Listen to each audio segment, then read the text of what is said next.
Vous êtes-vous déjà demandé ce que les histoires les plus étranges de la Bible peuvent nous enseigner sur notre propre foi? Parmi les épisodes les plus fascinants, nous trouvons des moments de jugement divin, de miséricorde inattendue et des leçons de vie qui résonnent à travers les générations.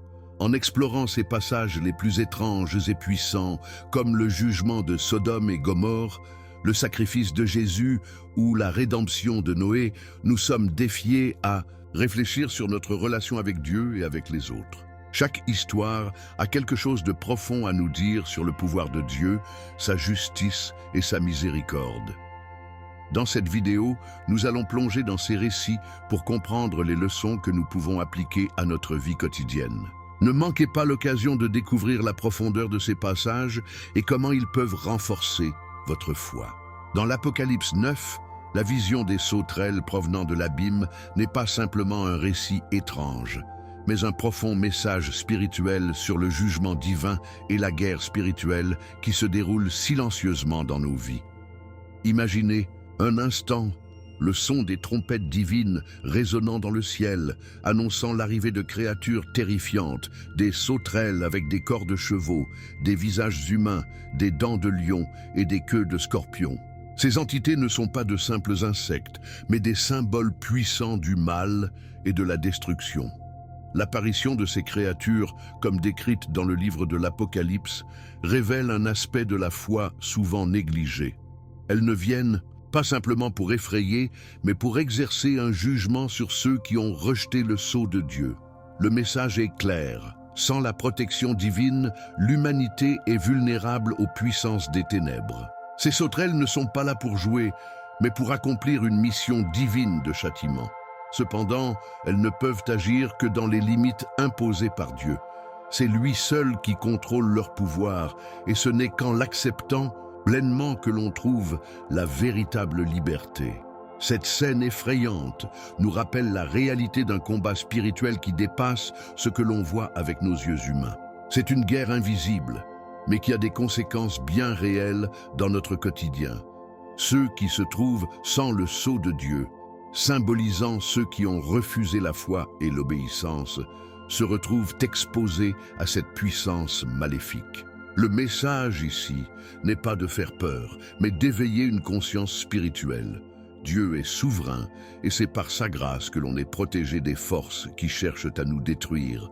En tant que chrétiens, nous devons comprendre que cette histoire n'est pas seulement une vision apocalyptique du passé, mais un avertissement pour notre époque. Si ces sauterelles représentent la destruction spirituelle qui attend ceux qui vivent dans le péché et l'oubli de Dieu, elles nous rappellent aussi la toute-puissante main de Dieu qui nous protège et qui, même dans le jugement, appelle à la repentance. Jésus-Christ a déjà triomphé du mal sur la croix, et en lui, nous trouvons la paix et la protection contre tout ce qui cherche à nous ravager. Il est important de se rappeler que, tout comme ces créatures n'ont de pouvoir que parce que Dieu le permet, notre foi en Jésus-Christ nous place sous sa protection. Lorsque nous avons foi en lui, nous sommes protégés du mal, même quand il semble tout autour de nous. Nous sommes appelés à avoir la foi, à prier sans cesse et à chercher refuge sous l'aile de Dieu. Il est notre roc, et en lui, nous trouverons la paix, même dans les moments les plus sombres de notre vie. Souvenez-vous, Dieu ne permet pas que ses forces agissent sans raison. Et même dans ce jugement, il cherche à ouvrir nos yeux et nous inviter à la repentance. Parfois, dans nos vies, des épreuves et des moments difficiles surviennent, et nous pouvons nous sentir accablés. Mais c'est dans ces moments-là que la foi doit briller de tout son éclat. Jésus nous appelle à avoir une foi inébranlable, même face aux plus grandes adversités. Car, comme il est écrit dans la Bible, « N'ayez pas peur, car je suis avec vous. » Ésaïe 41, 10. Que cette promesse vous donne courage et que vous puissiez toujours vous rappeler que dans Jésus, il y a une protection divine, une force invincible. Le lac de feu mentionné dans l'Apocalypse 19, 20 est un lieu où les âmes des impies trouveront leur destin final, et c'est l'une des images les plus terrifiantes de la Bible. Ce lac est une métaphore puissante qui symbolise la séparation éternelle d'avec Dieu, un lieu de tourment sans fin, où la présence divine est absente à jamais. Si vous y réfléchissez, c'est l'aboutissement ultime du rejet de la foi en Jésus-Christ, un endroit réservé à la bête et aux faux prophètes, deux figures qui incarnent la rébellion contre Dieu et ses lois. Mais pourquoi ce lieu est-il aussi crucial dans l'Apocalypse? Le lac de feu ne représente pas seulement la vengeance divine, mais aussi la victoire ultime de Dieu sur le mal. Oui, c'est une image de jugement, mais c'est aussi un signe de l'impuissance de Satan et de tous ses alliés face à la souveraineté de Dieu. En fin de compte, Dieu triomphe du mal. Et ce lieu de souffrance montre qu'il n'y a aucune place pour le péché dans le royaume éternel. Dieu, dans sa justice, ne permet pas que ceux qui ont choisi de se rebeller contre lui échappent à un tel destin. Mais au cœur de cette vérité se trouve aussi une invitation. La rédemption est encore possible, tant que l'on est sur cette terre. Le lac de feu est une image frappante pour rappeler l'importance de notre engagement spirituel. C'est là que se trouvent les conséquences du péché non repenti. Parfois, dans la vie quotidienne, nous pouvons sous-estimer la gravité du péché, croyant que nos actions ne sont pas si graves ou que Dieu est trop miséricordieux pour permettre une telle punition. Mais la vérité, comme l'enseigne la Bible, est que Dieu est à la fois juste et miséricordieux. Le lac de feu rappelle que la miséricorde de Dieu est offerte, mais elle nécessite notre réponse.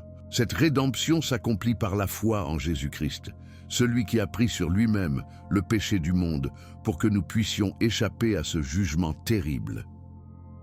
Nous, chrétiens, devons comprendre que cette image du lac de feu est également un appel à vivre selon les principes de la Bible, à accepter Jésus comme notre Sauveur et à suivre sa voie pour éviter cette fin tragique. La foi en Dieu ne doit pas être considérée comme une simple formalité, mais comme une véritable transformation intérieure. Il ne suffit pas de croire en Dieu de manière théorique, il faut accepter Jésus-Christ comme le Sauveur et Seigneur de nos vies et vivre en accord avec sa parole. La vie chrétienne ne consiste pas seulement à éviter le lac de feu, mais à vivre dans l'amour de Dieu, à imiter Jésus-Christ, à faire preuve de miséricorde et à se préparer à la vie éternelle en sa présence. Les paroles de Jésus nous rappellent à quel point il est crucial de vivre une vie juste et pleine de foi. Dans Matthieu 7, 13, 14, il nous avertit: « Entrez par la porte étroite, car large est la porte, et spacieux est le chemin qui mène à la perdition, et beaucoup sont ceux qui y entrent. » Jésus nous enseigne que le chemin de la vie éternelle est étroit et semé d'embûches, mais c'est un chemin qui mène à la paix avec Dieu.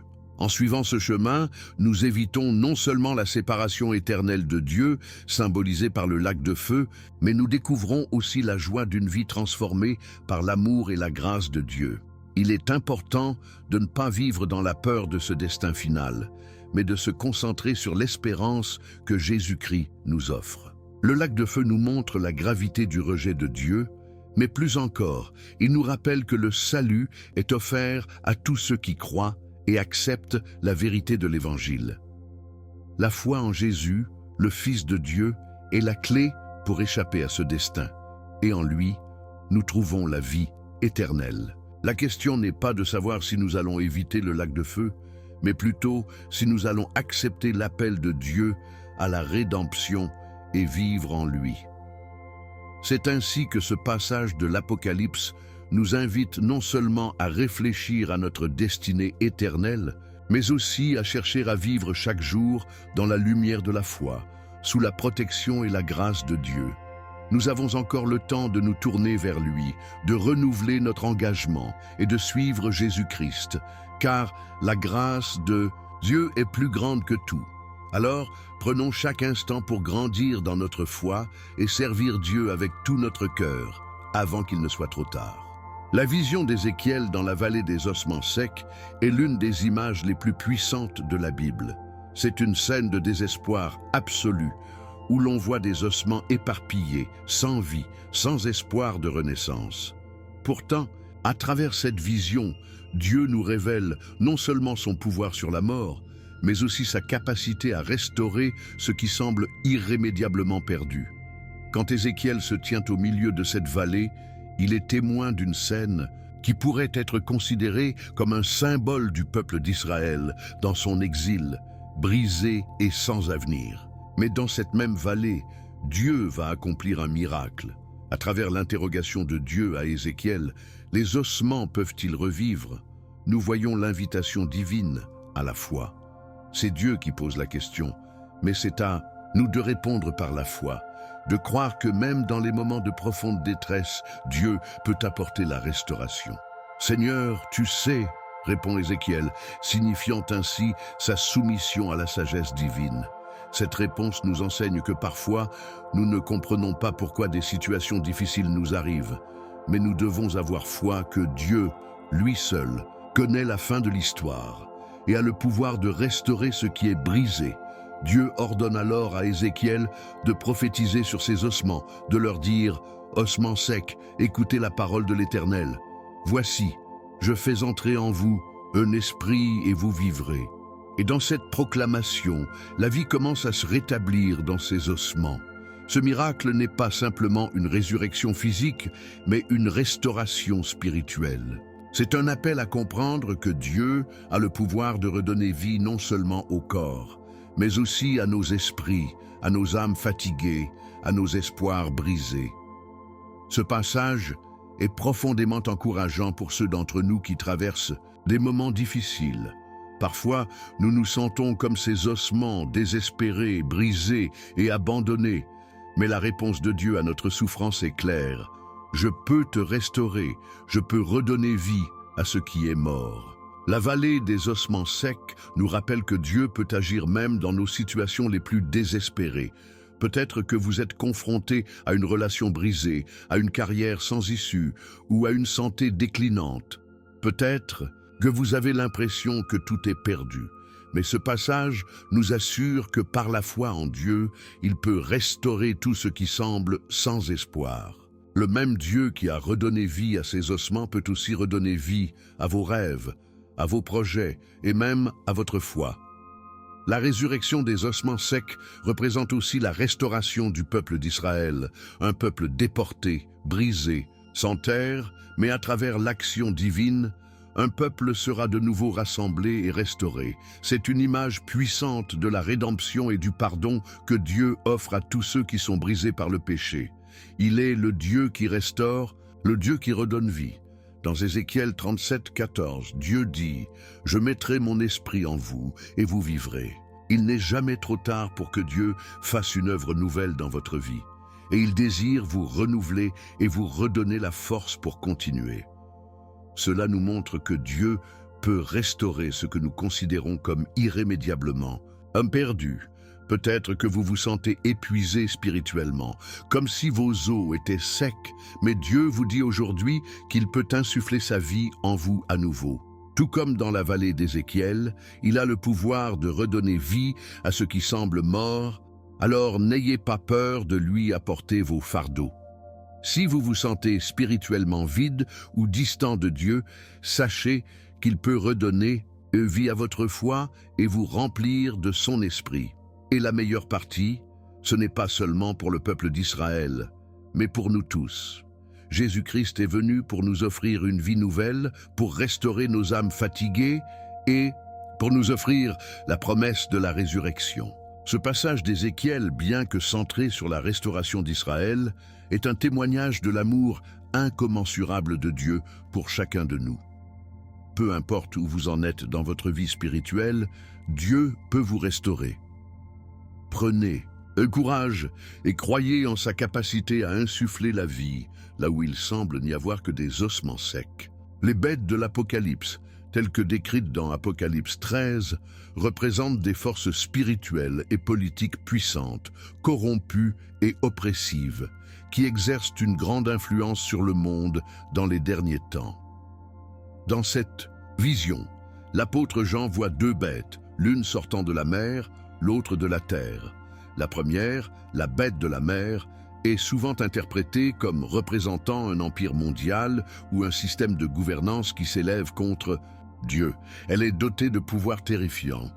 avec des attributs tels que des têtes multiples, des cornes et une puissance démesurée, symbolisant l'oppression et la tyrannie sur ceux qui suivent Dieu. Elle est un instrument du mal, utilisant la force et l'intimidation pour dominer l'humanité. Cette bête, en particulier, est un symbole des systèmes politiques ou économiques qui se sont érigés contre Dieu tout au long de l'histoire. L'histoire regorge de régimes tyranniques, de dictateurs impitoyables, de systèmes qui ont tenté d'imposer des idéologies antichrétiennes. Mais ces bêtes ne se limitent pas à une époque ou à un seul événement historique. Elles symbolisent des forces qui persistent à travers le temps, cherchant à détourner l'humanité de la vérité et à la soumettre à l'autorité de l'oppression. C'est là que l'avertissement est fort. Ces forces, bien qu'apparaissant puissantes et inébranlables, sont vouées à la défaite finale devant Dieu. La deuxième bête, qui vient de la terre, est souvent associée à la fausse religion, à un prophète ou à un faux leader spirituel. Elle exerce son pouvoir en manipulant la foi et en incitant les gens à adorer la première bête, à se soumettre à l'autorité d'un pouvoir corrompu et maléfique. Cela nous montre que le mal ne se manifeste pas seulement à travers des tyrans politiques, mais aussi par des faux prophètes qui se déguisent en agents de lumière, mais qui mènent les âmes à la perdition. L'objectif de cette deuxième bête est d'induire en erreur, de fausser la vérité divine et d'éloigner les âmes de la véritable adoration de Dieu, en leur présentant des substituts séduisants.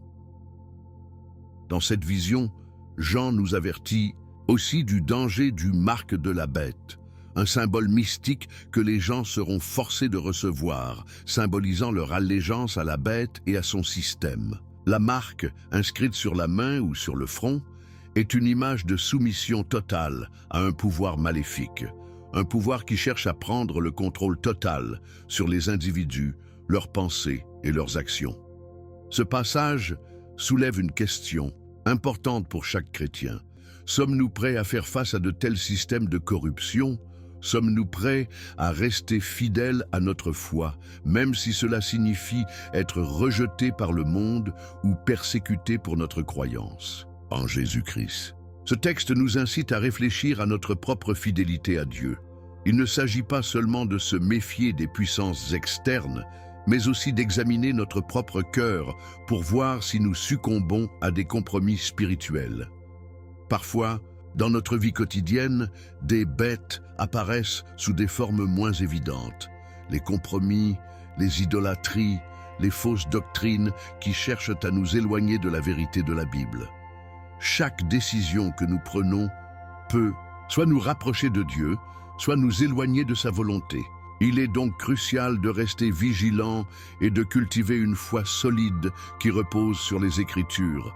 Mais n'oublions jamais que la fin de cette histoire n'est pas une victoire du mal. Bien que les bêtes semblent avoir une grande puissance, leur défaite est déjà écrite. Dieu a le dernier mot. Jésus-Christ a triomphé du mal à la croix, et c'est en lui que nous avons la victoire finale. Si nous restons fermes dans la foi, si nous rejetons les compromis et les mensonges du monde, alors nous serons victorieux avec lui. La Bible nous assure que la victoire appartient à ceux qui suivent Jésus-Christ, même au milieu des plus grandes épreuves. Ainsi, cette vision des bêtes nous rappelle que bien que le mal soit présent et actif dans le monde, Dieu est plus grand que tout cela. Jésus a déjà vaincu Satan et ses forces, et ceux qui se tiennent fermement en lui seront récompensés. La foi, la persévérance et l'obéissance à Dieu sont les clés pour surmonter les puissances de ce monde, aussi terrifiantes qu'elles puissent paraître. Soyons toujours prêts à résister aux séductions et aux faux pouvoirs et à confesser Jésus-Christ comme notre Seigneur et Sauveur, prêts à découvrir davantage sur la puissance divine qui surmonte le mal. Continuons ensemble ce voyage spirituel, car chaque révélation de la Bible nous rapproche davantage de la victoire éternelle en Jésus. Dans le livre de Daniel, chapitre 5, nous rencontrons un roi arrogant, Belsazar, qui, au sommet de sa gloire, commet un acte de défiance contre Dieu qui marquera son destin à jamais. Lors d'un grand festin, où il se laisse emporter par l'orgueil et l'ivresse, Belsazar fait un geste audacieux. Il ordonne que les ustensiles sacrés du temple de Jérusalem qu'il avait pris lors de la conquête soient utilisés pour boire et faire des festins. Ce geste symbolise non seulement une profanation du sacré, mais aussi une défiance envers le Dieu Tout-Puissant. Dans ce moment de débauche, Dieu intervient de manière spectaculaire. Soudainement, une main mystérieuse apparaît et commence à écrire sur le mur du palais. Aucun des sages ou des magiciens de Babylone ne peut interpréter ce message, et la terreur s'empare du cœur de Belsazar. Le message divin est clair: Men, Men, Tekel, par saint. Des mots énigmatiques qui annoncent le jugement de Dieu. Cette scène, si étrange et effrayante, révèle plusieurs vérités profondes. Tout d'abord, elle nous rappelle que Dieu ne tolère pas l'irrévérence et le péché, même quand l'homme semble prospérer dans l'orgueil. Belsazar pensait qu'il pouvait agir sans conséquence, que son pouvoir et sa richesse lui permettraient d'échapper à la justice divine. Mais la main de Dieu vient prouver que tout ce qui est caché sera un jour révélé. L'interprétation de ces mots vient par Daniel, un homme de Dieu fidèle, qui malgré son âge avancé et son passé d'exilé, n'a jamais perdu sa foi en Dieu. Il explique que « Men » signifie que les jours du règne de Belsazar sont comptés. « Tekel » signifie qu'il a été pesé dans la balance et trouvé déficient. Et « Parsin » signifie que son royaume sera divisé et donné aux Mèdes et aux Perses. Le message est une déclaration de la souveraineté de Dieu sur les royaumes de la terre. Peu importe la grandeur d'un empire ou d'un roi, Dieu demeure souverain et contrôle le destin des nations. Ce moment de jugement rappelle que l'orgueil humain est toujours temporaire et qu'aucune autorité terrestre ne peut échapper à l'autorité divine. Mais au-delà de la sentence sévère de Belsazar, cette histoire nous invite à réfléchir sur notre propre relation avec Dieu. Parfois, nous pouvons être tentés de faire preuve de fierté, de nous élever au-dessus des autres, de croire que nous n'avons pas besoin de rendre compte de nos actions. Mais ce passage de Daniel nous rappelle qu'il y a une évaluation divine à venir et que nos actes, nos décisions et nos choix sont observés par Dieu. Lorsque nous vivons dans l'arrogance et l'orgueil, croyant que nous pouvons échapper à la vérité divine, nous finissons par nous trouver confrontés à la justice de Dieu de la même manière que Belsazar. La leçon principale que nous tirons de cette histoire est la nécessité de vivre dans la crainte de Dieu et dans l'humilité. Belsazar avait toutes les raisons de reconnaître la puissance de Dieu. Son propre grand-père, Nabuchodonosor, avait été humilié par Dieu et avait appris, après une période de folie, que Dieu est le seul souverain sur terre. Cependant, Belsazar n'a pas tiré de leçon de l'histoire de son aîné. Au lieu de cela, il a continué à défier Dieu et c'est cette arrogance qui l'a conduit à sa chute. Il est essentiel pour nous de ne pas répéter cette erreur. L'humilité devant Dieu et le respect de ses commandements sont des clés pour vivre une vie pleine de bénédictions et d'intégrité. Ce passage nous rappelle aussi l'importance de reconnaître la présence de Dieu dans nos vies quotidiennes. Chaque jour est une opportunité de rendre gloire à Dieu par nos actions, nos choix et nos paroles. Quand nous vivons en harmonie avec sa volonté, nous ne serons pas surpris par un jugement soudain. En revanche, quand nous ignorons ou méprisons la parole de Dieu, comme l'a fait Belsazar, nous risquons de rencontrer la justice divine d'une manière qui pourrait bouleverser notre existence. La main qui écrit sur le mur symbolise la justice de Dieu qui ne faillit jamais. Bien que nous puissions sembler vivre dans un monde où l'injustice triomphe, il faut se rappeler que Dieu a toujours le dernier mot. La fin de Belsazar, cette nuit-là, fut tragique. Il a été tué et son royaume pris. Mais avant cela, Dieu lui a donné la possibilité de se repentir, tout comme il nous donne chaque jour la chance de nous tourner vers lui. Dans Deutéronome 21, 18, 21, nous trouvons une loi sévère concernant le châtiment des enfants rebelles, une règle qui peut sembler étrange, voire choquante, dans le contexte de notre société moderne. Selon cette loi, un fils désobéissant, Un enfant qui refuse d'écouter les avertissements de ses parents et qui vit dans une rébellion ouverte devait être condamné à la lapidation. Cette pratique semble cruelle à première vue, mais elle révèle des principes profonds concernant l'ordre divin, la sanctité de la famille et la gravité de la rébellion contre Dieu. Tout d'abord, il est important de comprendre le contexte spirituel et culturel dans lequel cette loi a été donnée. Dans la société israélite, la famille était considérée comme une institution sacrée, fondée par Dieu lui-même. Le rôle des parents, en particulier des pères, était essentiel pour instruire leurs enfants dans la voie du Seigneur en transmettant les commandements de Dieu. Lorsque l'enfant choisit délibérément de désobéir à cette instruction divine, c'est non seulement un acte de rébellion contre ses parents, mais aussi contre Dieu, qui est l'auteur de la loi. En Israël, cette désobéissance représentait une rupture de l'ordre divin. Et il était donc vital de maintenir la sanctité de la famille par tous les moyens nécessaires. Cette loi de la lapidation n'était pas seulement une question de punition physique, mais aussi une déclaration sur la gravité de la rébellion. Le châtiment était destiné à être un avertissement sévère pour la société, afin que le mal ne se propage pas. Le péché de rébellion n'était pas perçu comme un simple acte d'indiscipline, mais comme un acte de défiance ouvert envers l'autorité divine. Cela montre que pour Dieu, le respect de l'autorité est un principe fondamental, non seulement dans la famille, mais aussi dans toutes les sphères de la vie. Le respect des parents, en particulier, est un commandement direct de Dieu, comme il est écrit dans Exode 20:12, « Honore ton père et ta mère, afin que tes jours se prolongent dans le pays que l'Éternel ton Dieu te donne. » Ce passage, bien qu'il semble d'une sévérité extrême, a aussi pour but de nous rappeler que bien que Dieu soit plein de grâce et de miséricorde, il prend au sérieux la rébellion et le péché. Aujourd'hui, même si nous ne vivons pas sous l'ancienne loi israélite, ce principe reste pertinent. Dieu nous appelle à l'obéissance, à la soumission à son autorité et à celle des autorités établies, y compris les parents. Lorsque nous rejetons cette obéissance, cela perturbe non seulement notre relation avec Dieu, mais aussi avec la société dans son ensemble. En tant que chrétiens, nous devons également réfléchir sur la manière dont nous traitons la rébellion et la désobéissance dans nos vies. Nous vivons dans un monde où l'individualisme et la rébellion sont souvent glorifiés, où chacun est encouragé à faire ce qui lui plaît sans tenir compte des règles établies. Cependant, ce passage nous enseigne que Dieu n'accepte pas cette attitude.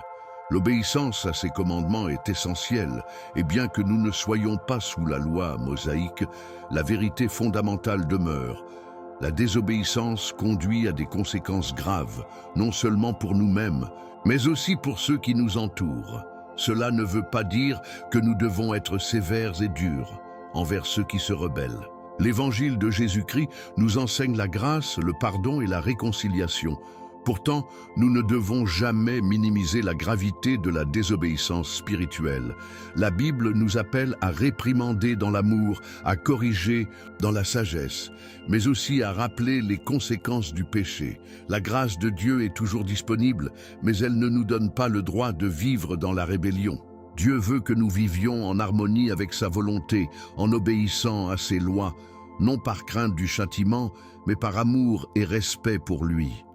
Enfin, cette loi de la lapidation, bien qu'elle semble cruelle dans notre compréhension moderne, met en lumière l'importance de l'ordre divin et de la préservation de la famille dans le plan de Dieu. Si un enfant désobéissant était jugé de manière aussi sévère dans l'Ancien Testament, combien plus devons-nous, en tant que chrétiens, prendre à cœur notre appel à l'obéissance et à la discipline spirituelle? Le respect des parents, des autorités et, surtout, de Dieu est un élément fondamental de la vie chrétienne. Que cette réflexion nous amène à rechercher constamment la volonté de Dieu et à nous soumettre joyeusement à ses commandements, sachant qu'ils sont pour notre bien et pour sa gloire. Dans l'évangile de Matthieu, au chapitre 8, versets 28 à 34, nous rencontrons une histoire fascinante et troublante de la puissance de Jésus sur les forces démoniaques. Ce passage nous raconte comment Jésus, arrivant dans la région des Gadara, rencontre deux hommes possédés par des démons qui vivaient dans les tombes et semaient la terreur dans la ville. Ces hommes étaient tellement en proie à la folie causée par la possession démoniaque qu'ils étaient incapables de vivre normalement. Leur souffrance était immense et ils étaient rejetés de la société, vivant dans la violence et l'isolement. Lorsque Jésus entre dans cette région, les démons, reconnaissant en lui la puissance divine, le supplient de ne pas les tourmenter. Ils demandent à être envoyés dans un troupeau de porcs qui paissaient non loin de là. Jésus, dans sa souveraineté, leur accorde cette requête, et dès qu'ils pénètrent dans les porcs, ceux-ci se précipitent dans le lac et se noient. Ce miracle révèle la domination absolue de Jésus sur les forces du mal, montrant que les démons, bien qu'étant des puissances spirituelles puissantes, sont complètement soumis à la volonté de Dieu. Ce passage soulève plusieurs questions, et profondes sur la nature du mal et la manière dont Jésus interagit avec le monde spirituel. Tout d'abord, il est important de comprendre que les démons, bien qu'invisibles à nos yeux, exercent une influence réelle et destructive dans le monde. Ils cherchent à détruire, à tourmenter et à enfermer les âmes humaines dans la souffrance. Toutefois, ce qui est particulièrement puissant dans ce passage, c'est de voir Jésus manifester sa souveraineté totale sur ses forces. Les démons, bien qu'hostiles et puissants, n'ont aucune autorité face à Jésus. Dès qu'il les confronte, ils sont forcés de se soumettre à sa volonté. Cela nous rappelle que, même face aux puissances spirituelles les plus sombres, Jésus reste souverain et a le pouvoir de nous délivrer. L'un des aspects les plus frappants de cette histoire est la réaction des habitants de la région des Gadara. Après avoir vu ce miracle étonnant, au lieu de se réjouir de la délivrance des hommes possédés, ils demandent à Jésus de quitter leur région. Leur réaction est marquée par la peur et la crainte de perdre leurs biens matériels, car ils ont vu leur troupeau de porcs périr dans le lac. Cette réponse révèle une vérité essentielle sur l'humanité. Souvent, les gens sont plus préoccupés par leurs possessions et leur confort matériel que par les choses spirituelles. Même face à une démonstration claire de la puissance de Dieu, ils préfèrent rester dans leur confort, refusant la transformation spirituelle que Jésus leur offrait. Il est facile de juger ces habitants de Gadara, mais ne sommes-nous pas parfois comme eux? Nous voyons des signes de la puissance de Dieu dans nos vies, mais nous préférons nous accrocher à nos sécurités terrestres plutôt que de nous ouvrir pleinement à lui. Peut-être avons-nous peur de ce que cela pourrait signifier pour nos vies, des changements, des sacrifices, une nouvelle direction. Mais comme les habitants de Gadara, nous risquons de laisser passer des bénédictions spirituelles énormes en choisissant de rester dans notre zone de confort. Ce passage nous invite à réfléchir sur la manière dont nous répondons à la présence de Jésus dans nos vies. Lorsque Jésus entre dans nos cœurs, il ne vient pas seulement pour résoudre nos problèmes matériels, mais pour nous libérer des chaînes spirituelles qui nous tiennent captifs. Tout comme il a libéré ces deux hommes de l'emprise des démons, il veut nous délivrer des forces du mal qui cherchent à nous détruire. Cela implique de reconnaître que Jésus est le seul capable de briser ces chaînes et de nous donner une nouvelle vie en lui. Enfin, cette histoire nous enseigne également la compassion de Jésus. Malgré la peur et le rejet des habitants de Gadara, Jésus n'hésite pas à libérer ces hommes de leur souffrance. Il ne les laisse pas dans leur état de tourment. Il ne les abandonne pas à leur sort. Cela nous rappelle que Dieu n'est pas un Dieu distant, indifférent à notre souffrance, mais un Dieu proche qui désire profondément nous délivrer et nous guérir. Peu importe à quel point nous nous sentons perdus ou dans le péché, Jésus est toujours prêt à nous tendre la main et à nous délivrer. Ce passage nous appelle à reconnaître la puissance de Jésus dans nos vies, à lui permettre d'entrer dans notre cœur et de nous libérer de tout ce qui nous sépare de lui. Il est plus grand que toutes les forces du mal et veut nous conduire dans la paix et la liberté. Si vous vous sentez accablé par des luttes spirituelles ou des tourments intérieurs, souvenez-vous que Jésus est là, prêt à vous délivrer. Il n'y a pas de force plus grande que son amour et sa grâce. Dans 2 Rois 6, 28-29, nous trouvons une scène choquante qui se déroule lors du siège de Samarie, une période de grande famine et de souffrance extrême pour le peuple d'Israël. La ville est entourée par l'armée syrienne et les habitants, privés de tout, sont poussés à des actes désespérés pour survivre. Dans cet épisode, une femme s'adresse au roi d'Israël, lui racontant une histoire déchirante. Deux femmes se sont mises d'accord pour manger leurs propres enfants afin de survivre à la faim. Mais après avoir mangé l'enfant de l'une, l'autre refuse de sacrifier le sien, ce qui mène à une situation de désespoir total et à un appel à la justice du roi.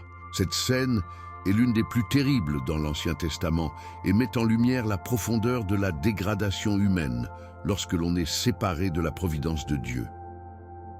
Le cannibalisme, qui semble impensable dans nos sociétés modernes, représente ici l'aboutissement tragique de la souffrance, du désespoir et de l'effondrement moral. Ce passage nous interpelle profondément sur les conséquences spirituelles de la rébellion contre Dieu et sur l'importance de rester proche de lui dans les moments de crise. Ce récit tragique nous révèle non seulement la dureté de la situation à Samarie, mais aussi l'ampleur de l'abandon de Dieu. En effet, l'histoire montre que les habitants de la ville ont atteint un point où leur foi et leur espoir en Dieu semblaient avoir disparu.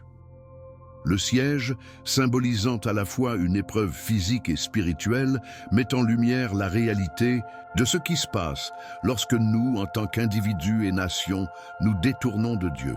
La souffrance extrême, la famine, la peur, tout cela se manifeste lorsque nous oublions la dépendance que nous devons avoir envers le Seigneur pour toutes nos provisions et notre protection. Cela soulève une question importante pour nous aujourd'hui. Que se passe-t-il lorsque nous sommes poussés à nos limites? Sommes-nous capables de rester fermes dans notre foi ou cédons-nous à la tentation, au désespoir et à des compromis qui détruisent notre dignité spirituelle? Les habitants de Samarie ont été poussés au bout de leurs limites. Et sans la guidance de Dieu, ils ont choisi une voie qui va à l'encontre de tout ce que Dieu enseigne en matière de valeurs humaines et de respect de la vie. Ce passage nous rappelle l'importance de maintenir notre relation avec Dieu, même dans les moments de grande difficulté. Dans nos vies, nous sommes parfois confrontés à des situations qui semblent insurmontables, que ce soit la perte d'un être cher, une crise financière ou une épreuve personnelle. Et pourtant, même dans ces moments de désespoir, Dieu reste notre refuge et notre force. Il nous appelle à lui faire confiance, à chercher sa provision, à ne jamais oublier qu'il pourvoit à nos besoins. Il est également essentiel de comprendre que cette scène de cannibalisme n'est pas seulement une métaphore de la dégradation humaine, mais aussi un appel à la repentance. Dans l'Ancien Testament, les souffrances des peuples étaient souvent liées à leur éloignement de Dieu et à leurs péchés.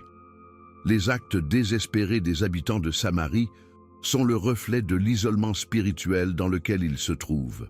Lorsque nous nous éloignons de Dieu, nous risquons de sombrer dans des comportements destructeurs, non seulement pour nous-mêmes, mais aussi pour ceux qui nous entourent.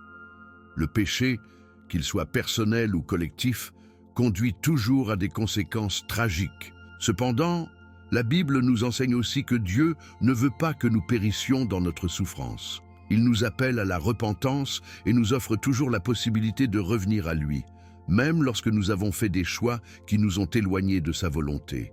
Après cette scène, le roi d'Israël se tourne vers Dieu et commence à chercher une solution divine à la crise. Nous devons, nous aussi, rechercher Dieu dans nos moments de crise, car c'est seulement par sa grâce et sa providence que nous pouvons surmonter les difficultés les plus extrêmes. Ce passage de 2 Rois nous enseigne ainsi que, dans les moments de crise, il est crucial de maintenir notre foi en Dieu, de chercher sa volonté et de ne pas céder à des solutions qui vont contre sa moralité. Même dans les situations les plus désespérées, Dieu peut intervenir et restaurer, car il est toujours là pour ceux qui se tournent vers lui avec un cœur contrit et un esprit humble. Dans 1 Samuel 6, nous trouvons un passage où la colère de Dieu est manifestée d'une manière assez surprenante, un avertissement sévère concernant la sanctité de ce qui est sacré et le respect que nous devons accorder à la présence divine. L'histoire commence lorsque l'Arche de l'Alliance, qui avait été capturée par les Philistins, est restituée au peuple d'Israël. En dépit de la joie et de la reconnaissance que cela aurait dû susciter parmi les Israélites, une série d'événements dramatiques et même tragiques s'ensuit. L'arche est retournée dans le pays d'Israël, mais elle est placée sur un char et transportée vers le territoire israélite par des chariots tirés par des bœufs. Au moment où l'arche arrive à Beth-Sémès, certains hommes de la ville, poussés par la curiosité, décident d'ouvrir l'arche et de regarder à l'intérieur, malgré le fait qu'ils savaient que cela était strictement interdit. Ce geste semble être une curiosité innocente, mais il va provoquer une réaction divine terrible. Dieu, dans sa colère, frappe ces hommes, les tuant sur le champ pour avoir violé la sanctité de l'arche. Ce passage est particulièrement frappant car il montre que même si l'intention derrière l'acte était peut-être de satisfaire une curiosité humaine, cela a eu des conséquences fatales. Car Dieu ne tolère pas le manque de respect pour ce qui est sacré. Cela peut sembler une réaction dure, mais c'est une leçon puissante sur la manière dont Dieu prend au sérieux la sainteté de ce qu'il a établi. L'Arche de l'Alliance représentait la présence de Dieu parmi son peuple. Elle n'était pas simplement un objet, mais un symbole de la relation sacrée entre Dieu et Israël. De cette manière, Dieu voulait enseigner à son peuple que tout ce qui touche à sa sainteté doit être traité avec un profond respect et une grande révérence. Le fait que ces hommes aient ouvert l'arche sans autorisation représentait une violation directe de la loi divine et une tentative de traiter ce qui était sacré de manière profane. Ce passage nous interpelle sur notre propre attitude face à ce qui est sacré dans nos vies. Combien de fois, par curiosité ou négligence, pouvons-nous, sans même y penser, traiter des choses de Dieu avec désinvolture? Cela pourrait être la parole de Dieu que nous prenons à la légère ou la manière dont nous nous comportons dans la maison de Dieu. Nous devons toujours nous rappeler que Dieu est saint et qu'il mérite notre respect absolu.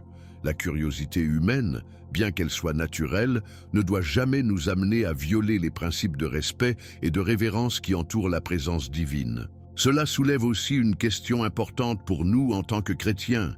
Comment traitons-nous la parole de Dieu et les principes spirituels ? Nous vivons dans une époque où tout semble être traité avec un certain degré de légèreté, y compris notre foi. Cependant, Dieu nous appelle à une vie de respect, de sainteté et de soumission. L'irrespect des choses saintes peut se manifester de manière subtile, mais il a des conséquences profondes sur notre relation avec Dieu. Nous ne pouvons pas nous permettre de traiter le saint avec indifférence. Au contraire, nous sommes appelés à honorer Dieu dans toutes nos actions, dans notre manière de vivre et dans notre respect des choses spirituelles. Il est également essentiel de comprendre que, bien que nous ne vivions plus sous la loi de l'Ancien Testament, la sainteté de Dieu demeure. Jésus-Christ, par son sacrifice, a permis à chacun de nous d'accéder à la présence divine, mais cela ne signifie pas que nous devons prendre cette grâce pour acquise. Nous devons toujours honorer Dieu avec respect, dans l'humilité et la repentance. Dieu ne tolère pas l'irrévérence, mais il est toujours prêt à recevoir ceux qui se tournent vers lui avec un cœur sincère.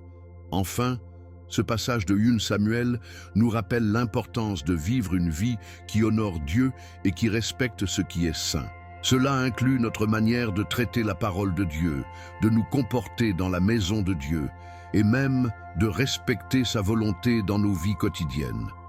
Nous devons prendre le temps de réfléchir à la manière dont nous vivons notre foi et si nous agissons avec la révérence que Dieu mérite. Ce passage est une invitation à nous rapprocher de Dieu, à respecter ce qui est sacré et à traiter notre relation avec lui avec la plus grande gravité et la plus grande vénération. L'histoire de Job est l'une des plus poignantes et profondes de toute la Bible. Dans le livre de Job, nous découvrons un homme juste, pieux et respecté, qui vit une vie pleine de bénédictions, jusqu'au moment où, soudainement, tout s'effondre autour de lui. Job perd ses biens, ses enfants et finalement sa santé, se retrouvant dans une situation de souffrance extrême. Cependant, au cœur de cette épreuve, Job nous offre une leçon de foi, de résistance spirituelle et de compréhension de la souffrance qui résonne à travers les âges. Tout commence par un dialogue dans les cieux, où Satan, le accusateur, remet en question la fidélité de Job, insinuant qu'il sert Dieu uniquement parce qu'il est béni et protégé. Dans un acte de confiance absolue en Dieu, celui-ci permet à Satan d'éprouver Job. Ce n'est pas parce que Job a péché, mais parce que Dieu veut prouver la solidité de sa foi. C'est une démonstration puissante de l'idée que parfois, la souffrance n'est pas le fruit du péché, mais un moyen par lequel Dieu nous purifie, nous fortifie et nous rapproche de lui. Lorsque Job traverse cette épreuve, il ne se contente pas de rester passif. Il exprime sa douleur, ses doutes et ses questions à Dieu.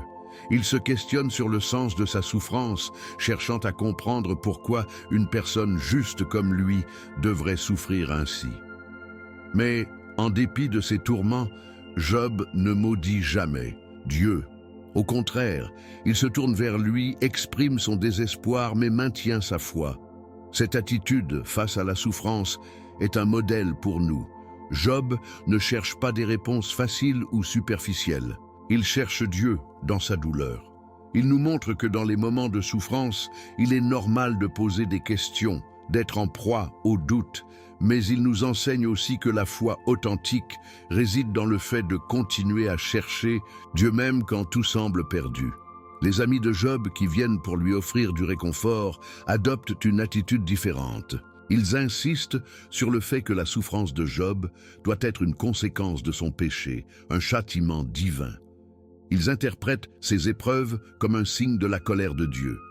Cependant, Job maintient fermement qu'il n'a rien fait pour mériter une telle souffrance.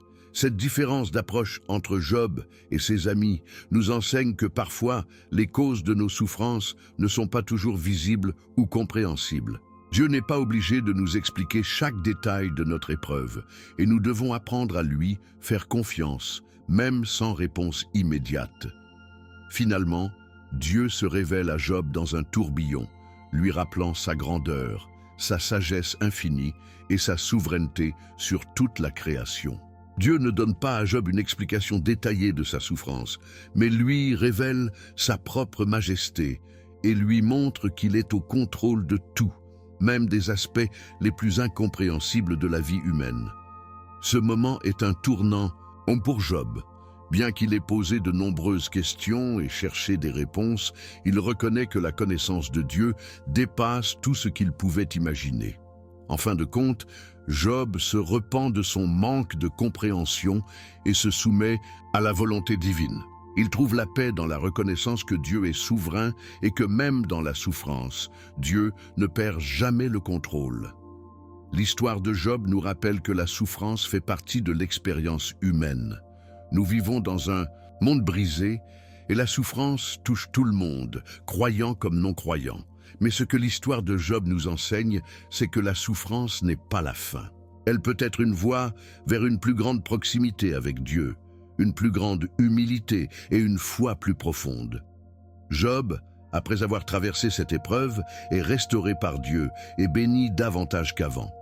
Mais, plus que tout, il a appris à connaître Dieu d'une manière plus intime, en découvrant sa grandeur et sa majesté dans la souffrance. Pour nous, cette histoire nous enseigne plusieurs vérités importantes. Tout d'abord, la souffrance n'est pas toujours une punition pour le péché, mais parfois une épreuve qui nous permet de grandir spirituellement. Ensuite, même quand nous ne comprenons pas pourquoi nous souffrons, nous devons continuer à chercher Dieu et à lui faire confiance. Et enfin, la souffrance nous permet de découvrir une foi plus profonde, une confiance plus totale en Dieu qui transcende notre compréhension humaine. Lorsque vous traversez des moments de souffrance, rappelez-vous l'exemple de Job. Ne soyez pas découragés, mais recherchez Dieu dans votre douleur. Rappelez-vous que Dieu est souverain, qu'il est présent dans vos épreuves et qu'il a un plan bien plus grand que ce que vous pouvez voir. La souffrance n'est pas la fin, elle est un chemin vers la restauration, vers une foi plus pure et plus forte. Dans 1 Roi 18, nous assistons à un des moments les plus spectaculaires de l'histoire d'Israël, où le prophète Élie défie les 450 prophètes de Baal dans une confrontation directe pour démontrer la vérité du Dieu d'Israël. Cette confrontation se déroule sur le mont Carmel, un lieu symbolique où les forces de Dieu et les forces du mal s'affrontent de manière spectaculaire. Israël, à cette époque, est profondément plongé dans l'idolâtrie, avec de nombreux Israélites adorant Baal, un dieu païen qui représente l'abondance terrestre, en particulier la fertilité et la pluie. Le roi Achab et sa femme Jézabel, ardents défenseurs de Baal, ont conduit le peuple d'Israël dans cette apostasie. Mais Dieu, dans sa fidélité, choisit d'agir par l'intermédiaire d'Élie pour remettre les choses en ordre. Le défi, lancé par Élie aux prophètes de Baal, est audacieux et inébranlable.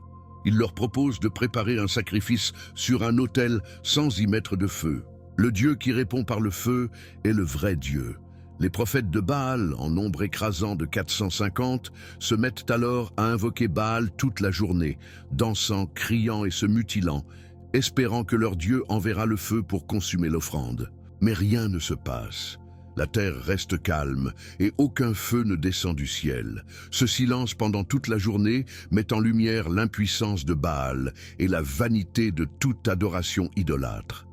Pendant ce temps, Élie reste calme et, avec une confiance inébranlable en Dieu, il prend la parole et commence à préparer son propre sacrifice. Il ordonne même qu'on verse de l'eau sur l'autel, rendant la tâche encore plus impossible. 3 fois, il fait remplir des jarres d'eau pour saturer l'autel, le sacrifice et même le fossé qui entoure l'autel.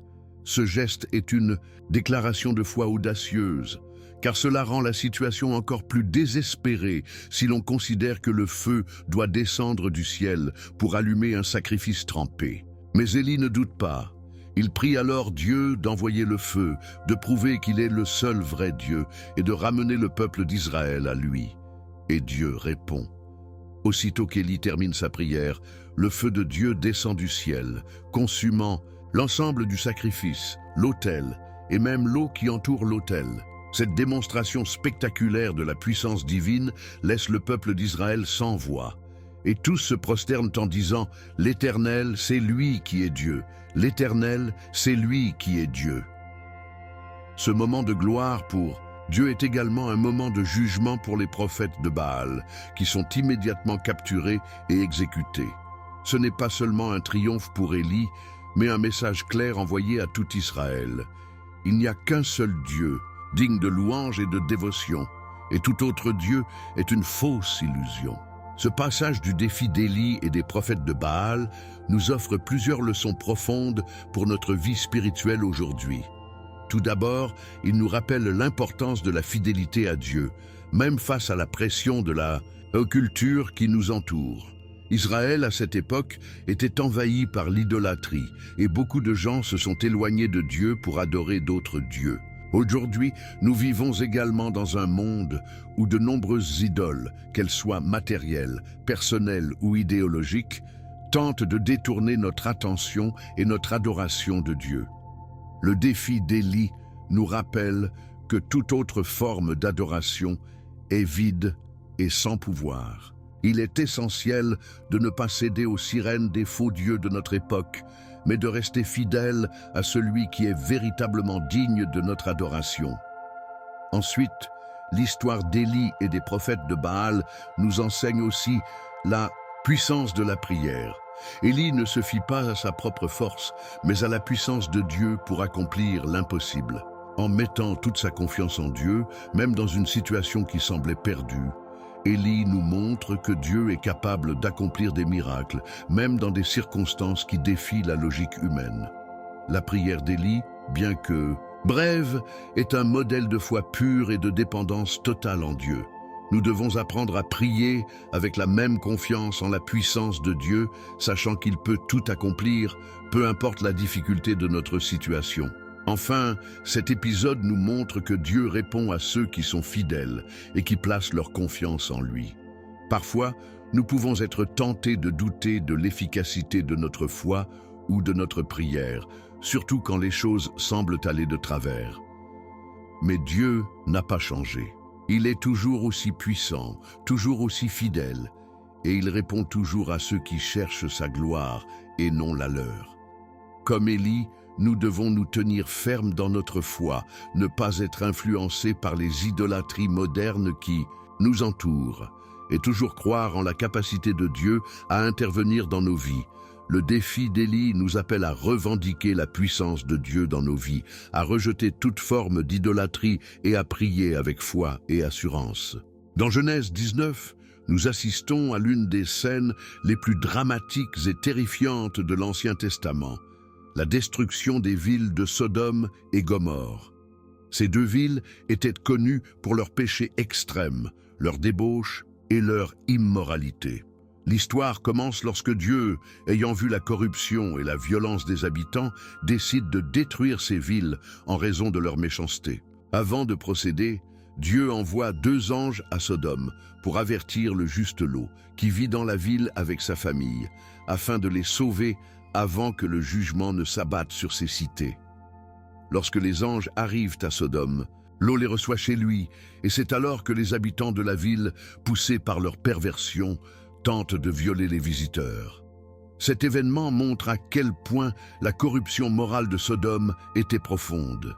Lot, dans un acte désespéré, propose même de leur offrir ses 2 filles en échange de la sécurité de ses invités, ce qui reflète une situation désastreuse où tout sens de justice et de pureté semble avoir disparu.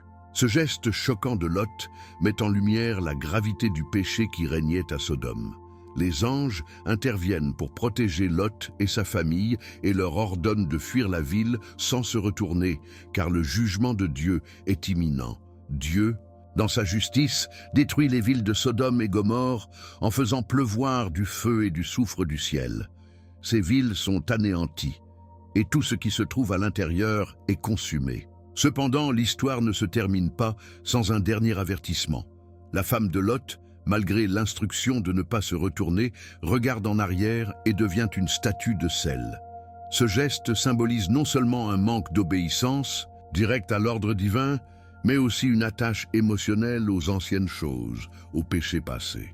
La femme de Lot, en regardant en arrière, montre ce que beaucoup de croyants peuvent faire lorsqu'ils sont attirés par le passé ou par des péchés du monde, alors que Dieu les appelle à avancer dans la pureté et la fidélité. Cette destruction de Sodome et Gomorrhe sert de leçon pour tous ceux qui choisissent de vivre dans le péché, en rejetant les avertissements de Dieu. Le jugement divin est sévère, mais juste, et il montre l'importance de vivre selon les commandements de Dieu, de fuir la tentation et de ne pas être attaché aux choses du passé. L'histoire de Sodome et Gomorrhe nous invite à réfléchir sur notre propre vie. Vivons-nous dans la conformité au monde ou recherchons-nous la justice et la sainteté de Dieu? Ce passage souligne aussi la miséricorde de Dieu, qui, avant de juger, donne des avertissements et offre une issue à ceux qui choisissent de se détourner du péché. Le message principal de cette histoire est que le péché a des conséquences, non seulement pour les individus, mais aussi pour les communautés. Le péché collectif de Sodome et Gomorrhe a conduit à leur destruction, et cela montre que les actions individuelles peuvent avoir un impact sur une société entière. Cependant, Dieu reste fidèle à sa promesse de sauver ceux qui lui sont infidèles. Lot, bien que vivant dans une ville corrompue, a été sauvé en raison de sa justice, mais son histoire montre aussi que vivre au milieu du péché peut entraîner des luttes et des compromis. La destruction de ces villes est un rappel de la sainteté de Dieu et de la nécessité de s'éloigner de tout ce qui peut nous séparer de lui. En fin de compte, la destruction de Sodome et Gomorrhe est une leçon sur la justice, la miséricorde et l'obéissance à Dieu. Dieu, dans sa sagesse infinie, juge le péché, mais offre aussi la possibilité de la repentance et de la rédemption. Ce passage nous invite à rester vigilants, à fuir le péché et à chercher à honorer Dieu dans toutes nos actions. La grâce de Dieu est toujours disponible pour ceux qui se tournent vers lui, mais nous devons aussi être conscients des conséquences du péché et vivre selon sa parole pour éviter le jugement qui en découle. Les 10 plaies d'Égypte, décrites dans Exode 7 à 12, sont un événement majeur dans l'histoire biblique, illustrant à la fois la puissance de Dieu et la rébellion obstinée du Pharaon. Lorsque Dieu envoie Moïse et Aaron pour libérer les Israélites de l'esclavage en Égypte, il ordonne une série de 10 plaies pour convaincre le Pharaon de relâcher le peuple d'Israël. Chaque plaie est un signe de la colère divine contre l'orgueil et l'oppression, et elle se révèle progressivement plus sévère, montrant que la patience de Dieu a des limites. La première plaie transforme les eaux du Nil en sang, tuant les poissons et rendant l'eau inutilisable. Bien que les magiciens de Pharaon imitent cet acte par leurs arts magiques, la plaie est un signe clair de l'autorité de Dieu sur la nature. Le Pharaon, cependant, refuse de céder, et les plaies suivantes s'intensifient. Les grenouilles envahissent l'Égypte, les moustiques et les mouches provoquent des souffrances insupportables, et le bétail des Égyptiens meurt de la peste. Chaque plaie met à l'épreuve non seulement le pouvoir de Dieu, mais aussi la résistance de Pharaon. Chaque fois, Pharaon promet de libérer les Israélites, mais dès que Dieu fait cesser la plaie, il change d'avis, durcissant son cœur et refusant d'obéir. La 8e plaie de sauterelle dévore les cultures restantes, tandis que la 9e, une obscurité totale, frappe l'Égypte pendant 3 jours. Ces plaies sont des démonstrations frappantes de la souveraineté de Dieu qui montre son pouvoir non seulement sur la nature, mais aussi sur les faux dieux égyptiens auxquels le peuple se tournait pour son salut. Chaque plaie fait écho à la défaite des divinités païennes égyptiennes, prouvant que le Dieu d'Israël est le seul véritable souverain de l'univers. La 10e plaie, cependant, est la plus tragique et la plus décisive. Dieu annonce qu'il tuera tous les premiers-nés d'Égypte, y compris celui du Pharaon, mais épargnant les maisons des Israélites qui marquent leur porte de sang d'un agneau sacrifié. Cette dernière plaie est ce qui brise finalement le cœur du Pharaon, le forçant à libérer les Israélites. La Pâque, instituée lors de cette dernière plaie, devient un événement central dans la tradition juive, rappelant la libération divine du peuple d'Israël et l'importance du sacrifice de l'agneau pour obtenir la miséricorde de Dieu. Les 10 plaies nous enseignent plusieurs leçons puissantes sur Dieu et l'humanité. D'abord, elles révèlent la patience et la justice de Dieu. Dieu donne plusieurs occasions à Pharaon de se repentir, mais à chaque refus, les plaies deviennent plus sévères, montrant que l'opposition à la volonté de Dieu entraîne des conséquences inévitables. Ce passage nous rappelle aussi la dureté du cœur humain face à la vérité. Pharaon, malgré les miracles et les avertissements, choisit de durcir son cœur. Cela nous avertit des dangers de l'obstination et de l'orgueil qui peuvent nous éloigner de la grâce de Dieu, même lorsqu'il nous appelle à la repentance. La délivrance des Israélites, marquée par la 10e plaie et la Pâque, est aussi un puissant symbole de la rédemption par le sacrifice. Tout comme le sang de l'agneau a protégé les Israélites de la destruction, le sacrifice de Jésus-Christ, l'agneau de Dieu, protège les croyants du jugement divin. Ce parallèle entre l'Exode et le salut en Christ souligne l'importance de la foi dans le sacrifice divin et la nécessité d'accepter le salut offert par Dieu. La Pâque devient ainsi un modèle spirituel pour comprendre la manière dont Dieu libère son peuple de l'esclavage du péché. En fin de compte, les 10 plaies nous rappellent que Dieu agit dans l'histoire pour accomplir ses desseins. Les événements historiques, même ceux qui semblent tragiques, sont sous son contrôle souverain. Il peut utiliser même la résistance humaine pour faire éclater sa gloire. Pour nous, ces plaies nous appellent à reconnaître la puissance et la justice de Dieu, à être sensibles à son appel à la repentance et à honorer le sacrifice qu'il a fait pour nous, afin que nous ne soyons pas jugés, mais sauvés. Elles nous rappellent aussi qu'à chaque acte de désobéissance, il y a des conséquences, mais aussi que Dieu est toujours prêt à nous sauver lorsque nous nous tournons vers lui dans la foi et la repentance. L'histoire du déluge de Noé, racontée dans Genèse 6 à 9, est l'un des récits les plus puissants de la Bible, et il porte un message profond sur la justice divine, la rédemption et la promesse de Dieu. À cette époque, la terre était remplie de violence, de corruption et de péché. Les hommes, au lieu de chercher Dieu, se laissaient emporter par leurs désirs mauvais et la méchanceté était omniprésente. Dieu, dans sa justice parfaite, décide d'anéantir toute l'humanité par un déluge, un acte de purification qui effacera la corruption qui avait envahi la terre. Cependant, au milieu de cette situation de désespoir, Dieu trouve un homme juste, Noé, et décide de le sauver, lui et sa famille, en leur donnant un moyen de salut à travers l'arche. Noé, obéissant à Dieu, construit l'arche selon l'instruction divine, en préparant un refuge pour lui-même, sa famille et un couple de chaque espèce animale. L'arche devient un symbole du salut divin, une protection contre le jugement que Dieu s'apprête à apporter sur le monde. Lorsque les eaux du déluge commencent à monter, Noé et les siens entrent dans l'arche et sont scellés par Dieu à l'intérieur, marquant ainsi un acte de protection divine pour ceux qui obéissent à ses commandements. Le déluge dure 40 jours et 40 nuits et la terre est complètement submergée.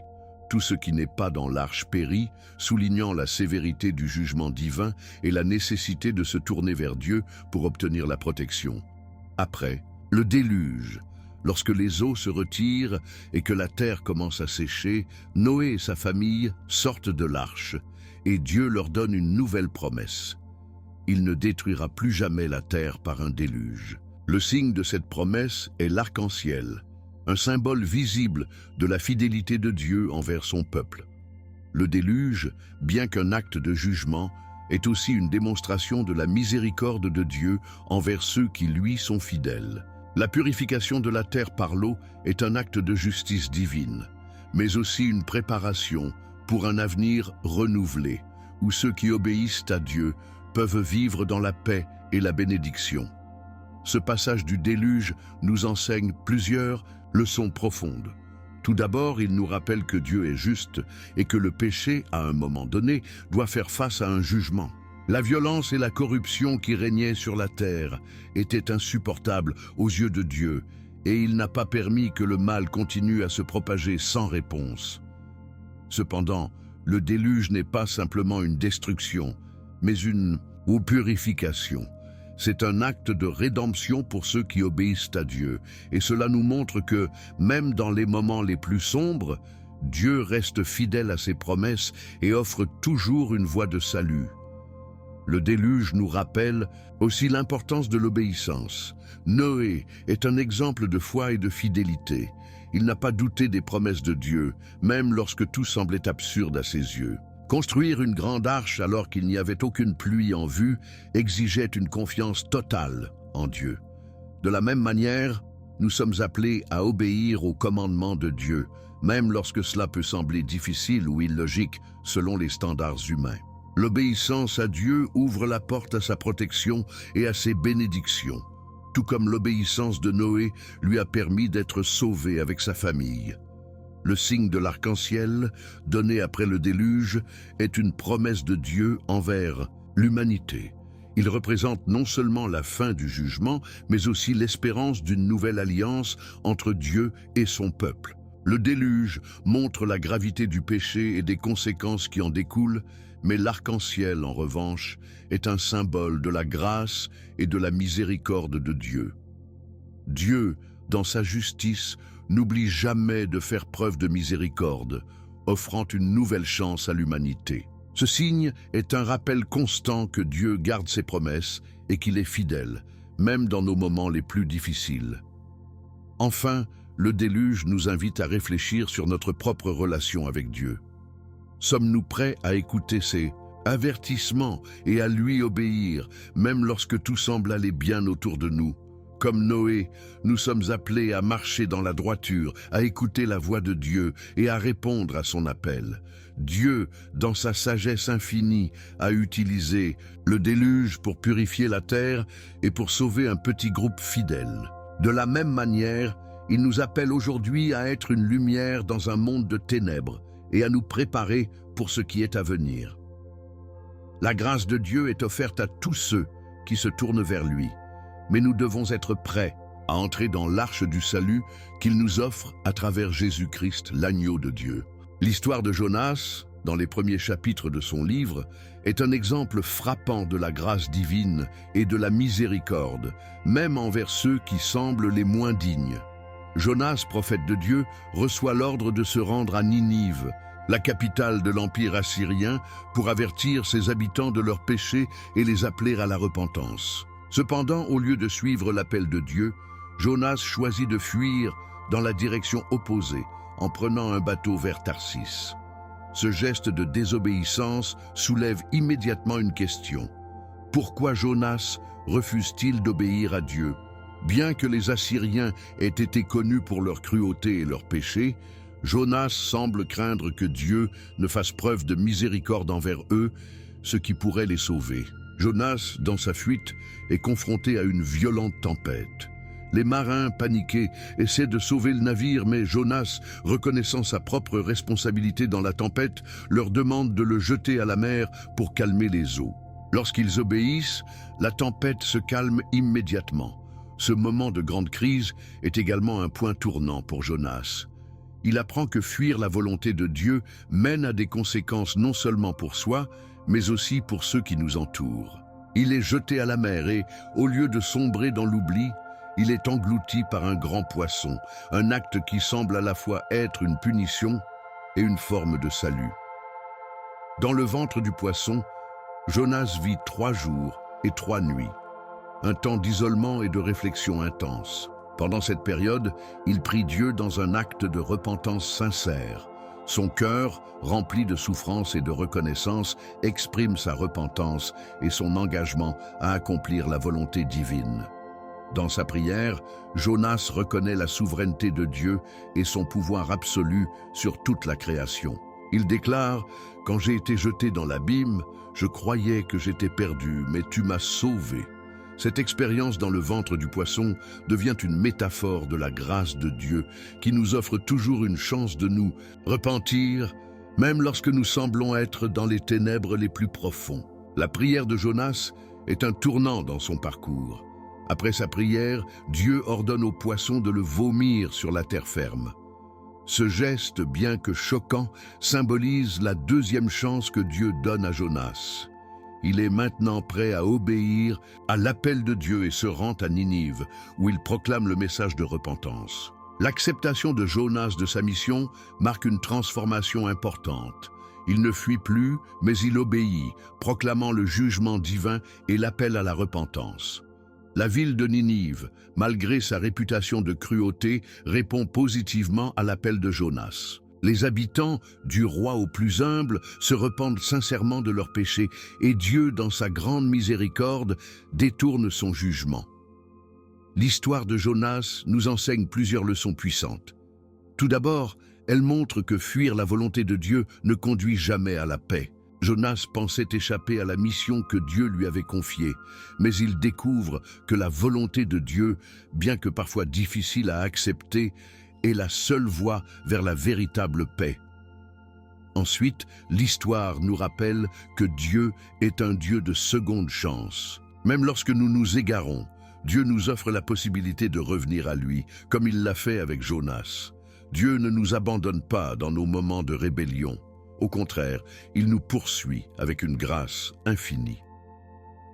La repentance de Jonas dans le ventre du poisson est un exemple de ce que nous devons faire lorsque nous nous éloignons de Dieu. Reconnaître nos fautes, nous repentir sincèrement et retourner à lui. Enfin, le message de Jonas nous appelle à élargir notre compréhension de la miséricorde divine. Jonas, en tant que prophète d'Israël, avait du mal à accepter que Dieu puisse être miséricordieux envers les ennemis d'Israël. Cependant, Dieu lui montre que sa miséricorde n'a pas de frontières et qu'elle s'étend à tous ceux qui se repentent, peu importe leur passé ou leur péché. Cette leçon est cruciale pour nous aujourd'hui. Nous devons comprendre que l'amour et la miséricorde de Dieu ne sont pas limités à ceux qui nous ressemblent ou avec qui nous avons des affinités, mais s'étendent à toute l'humanité. L'histoire de Jonas est un appel à la repentance, à l'obéissance et à l'élargissement de notre cœur pour accepter la grâce de Dieu, non seulement pour nous-mêmes, mais aussi pour les autres, même ceux que nous pourrions considérer comme nos ennemis. Elle nous rappelle que, peu importe où nous en sommes dans notre parcours spirituel, Dieu est toujours prêt à nous tendre la main et à nous accorder une nouvelle chance de répondre à son appel. Nous arrivons à la fin de ce voyage, à travers les passages les plus impactants de la Bible. Chaque histoire, de Job à Noé, de Jonas à Élie, nous offre une perspective unique sur la relation entre l'homme et Dieu, nous rappelant toujours la nécessité de l'obéissance, de la foi et de la repentance. Ces récits nous enseignent l'importance de rester fidèles, même dans les moments difficiles, et de chercher la miséricorde de Dieu. Ils nous montrent que, même dans les épreuves, Dieu reste souverain et nous offre toujours une nouvelle chance de nous tourner vers lui. Alors, quelles leçons avez-vous tirées de ces histoires? Partagez vos réflexions avec nous dans les commentaires et n'oubliez pas de vous abonner pour ne manquer aucune de nos prochaines vidéos.